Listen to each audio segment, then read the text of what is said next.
The Second Battle of El Alamein, 1942. October 23, 1942.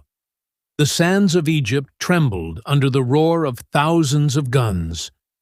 Under the scorching sun of North Africa, two great armies prepared for a clash that would decide the fate of the Desert War. This was the Second Battle of El Alamein.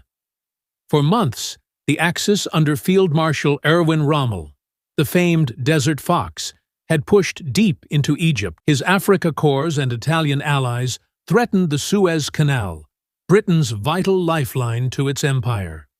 The British Eighth Army, battered and retreating, finally made its stand at a small railway stop called El Alamein. The commanders, Rommel, a master of mobile warfare, faced off against General Bernard Montgomery, recently appointed commander of the British Eighth Army. Montgomery was calm, methodical, and determined to rebuild his army's morale. Unlike earlier British leaders, he refused to retreat any further. The battle begins. On the night of October 23, 1942, over 800 British artillery guns opened fire in unison, the largest bombardment in North Africa. Operation Lightfoot had begun. British infantry advanced, carefully picking their way through minefields nicknamed the Devil's Gardens. Tank clash in the desert. Soon, the desert shook with one of the greatest tank battles of World War II. Thousands of armored vehicles clashed,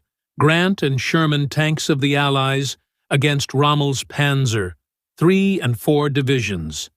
The fighting was brutal, with shifting sands hiding ambushes and mines taking a deadly toll. Turning point. By early November, Rommel's forces were stretched thin, short on fuel and supplies.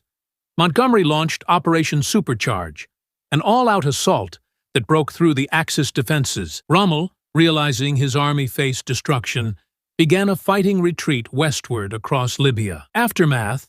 The Second Battle of El Alamein was a decisive Allied victory. Rommel's dream of seizing Egypt and the Suez Canal was over. Winston Churchill would later declare, "Before Alamein, we never had a victory. After Alamein, we never had a defeat." The Desert War was far from over, but El Alamein marked the turning of the tide. From the sands of North Africa, the Allies would push westward, eventually invading Italy and opening the road to ultimate victory in Europe.